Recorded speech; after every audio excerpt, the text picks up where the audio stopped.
Hi there, I'm Amy Griffiths and I'm one of the journalists in Manx Radio's newsroom and you're listening to Newscast. Graham Curphey, I'm the chair of the RTLC. I'm Noel Capewell, I'm the secretary to the RTLC. The Road Transport Licensing Committee is the body on the island that is tasked with regulating public passenger vehicles and goods vehicles over a certain weight. So public passenger vehicles include taxis, private hire cars, private hire minibuses, and buses.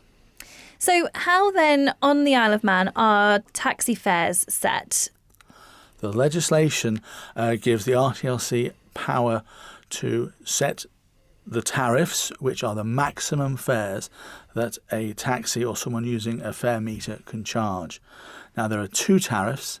There's Tariff 1, which goes from 6 o'clock in the morning until 11 o'clock at night. And Tariff 2 covers the other hours.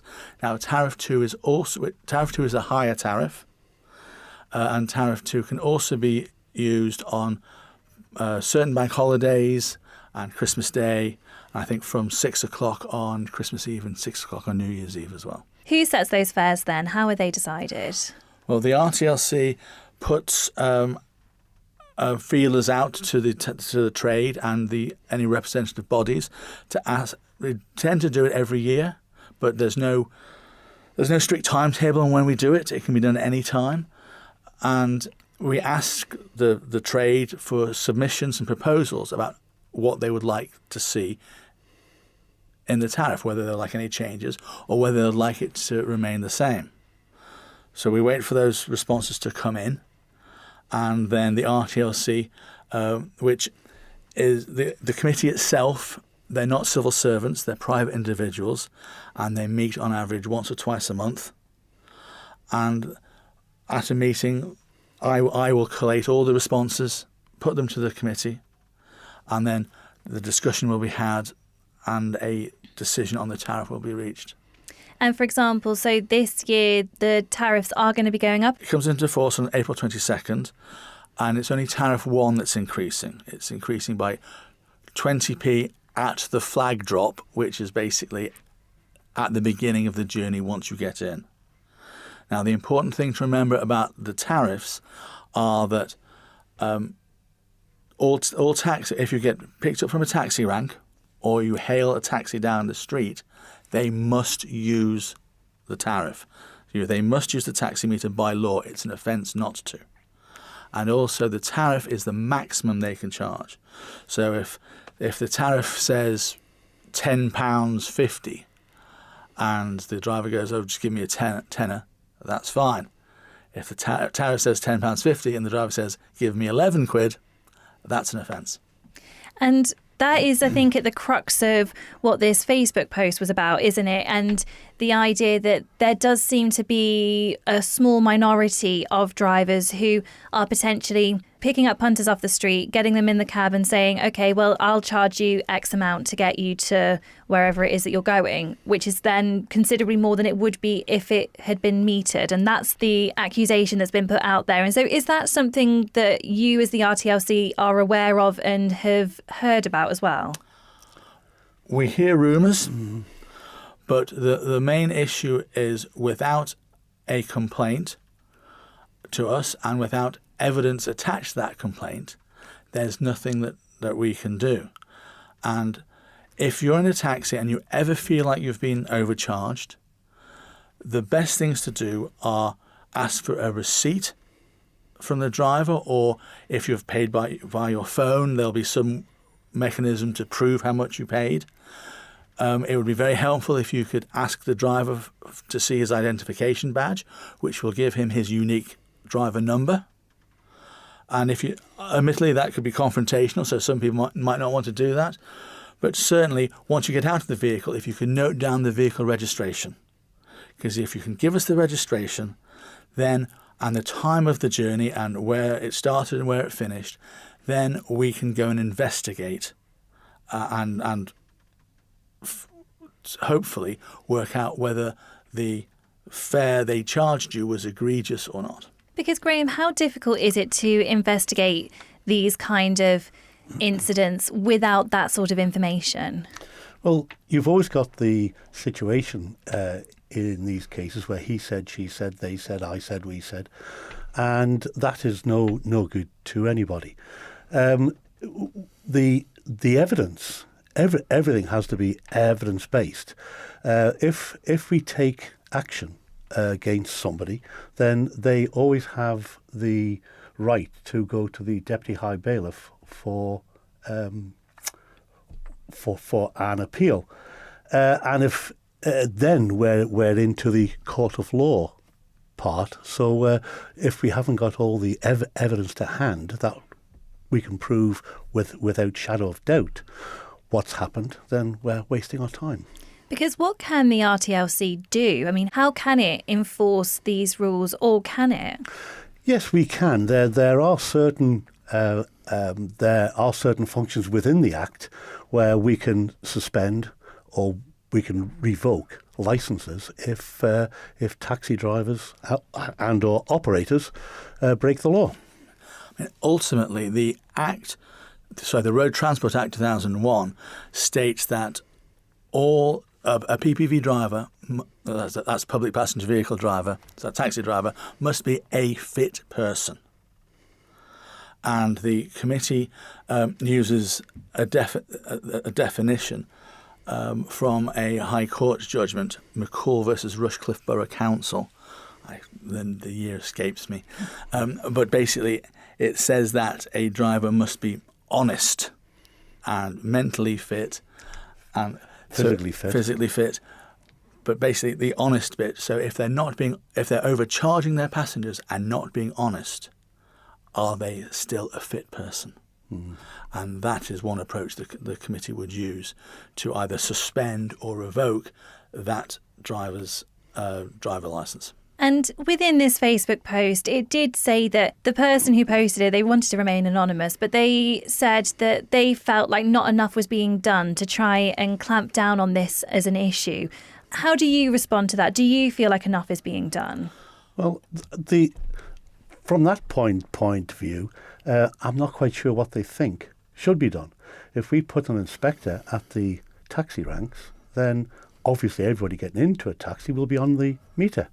The minute that inspector leaves that location, then they can go back. We need people to complain direct to us at the RTLC, and with the evidence that Noel alluded to earlier on.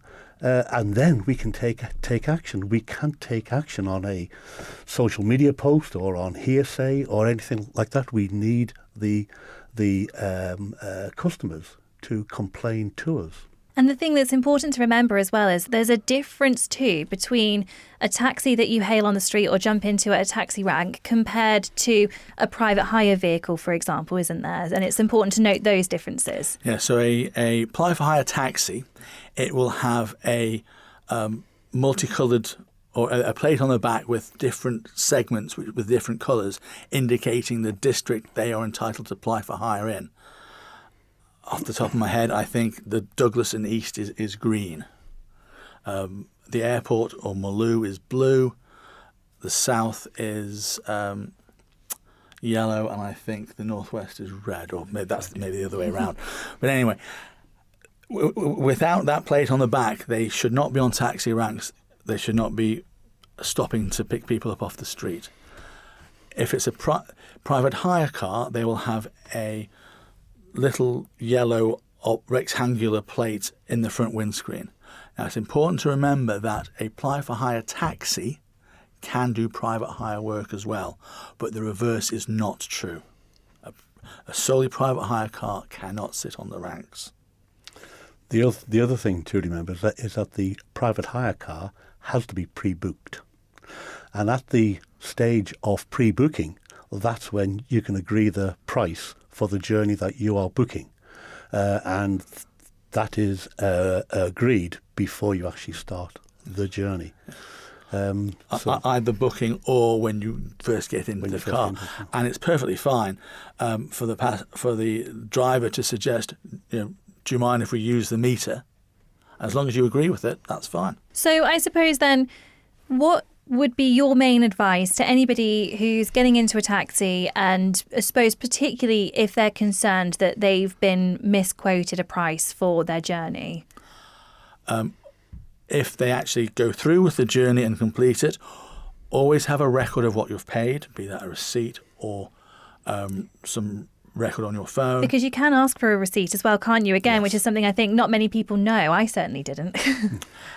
And always get the registration of the vehicle. The PPV driver number would be the icing on the cake. By law, they must display that or carry it on their person.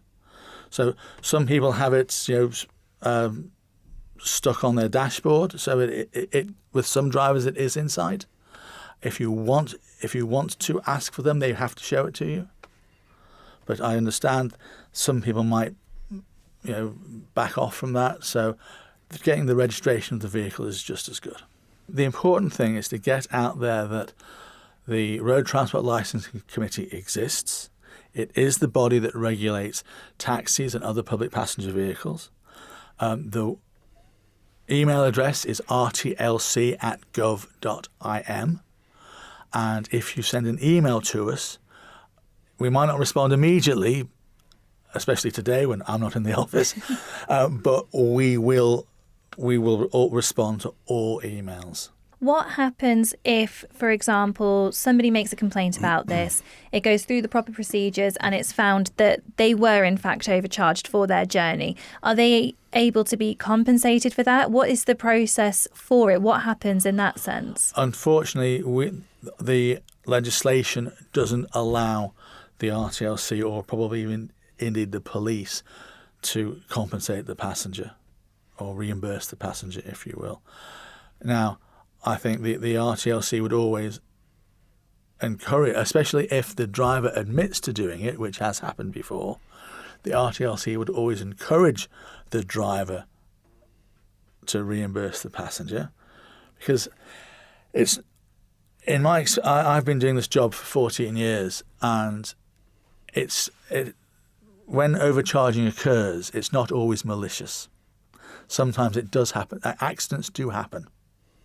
And in the cases where it's accidentally happened, the driver nearly always reimburses the passenger.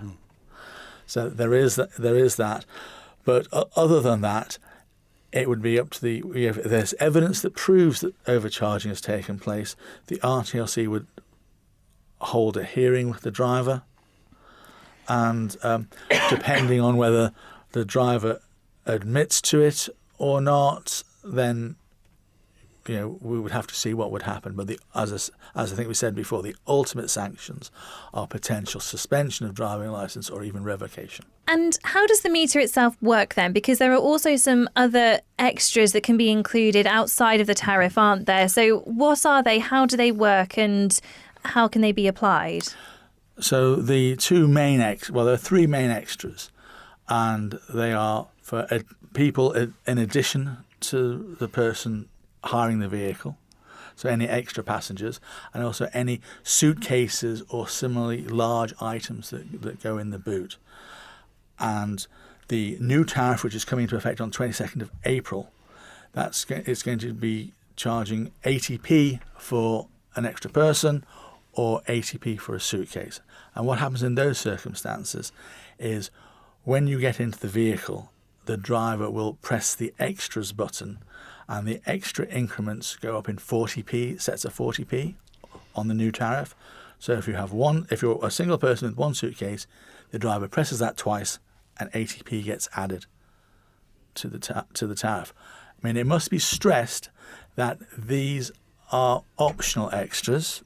There is no legislation that says the drivers must apply them, and some might not.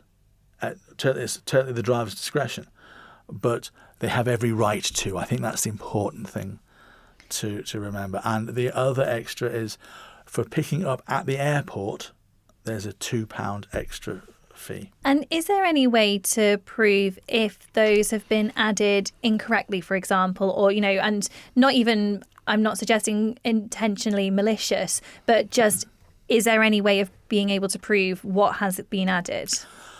Unfortunately, you're unlikely to get a detailed or itemised receipt. But the best way to do it is if you feel that you have been overcharged, obviously get the registration, come to the RTLC with the time of the journey, but also say, there were 3 of us in the vehicle, or I was alone and I didn't have any suitcases with me, or I was alone and I had 2 suitcases. Then we can factor the extras that the driver was able to charge into the overall fare and hopefully determine whether the passenger was overcharged or not. And just out of curiosity and interest, why are there those extra fees for those circumstances? Why do they exist? When you've got extra passengers in the vehicle or you've got heavy luggage in the boot, then of course there is more weight in the car. There's more that reduces the miles per gallon, etc. for the car. So it actually costs more to run the car for that particular journey. So these are extras that taxi companies certainly throughout the UK charge. Thank you for making it to the end of the Manx Radio newscast. You are obviously someone with exquisite taste. May I politely suggest you might want to subscribe to this and a wide range of Manx Radio podcasts at your favourite podcast provider so our best bits will magically appear on your smartphone. Thank you.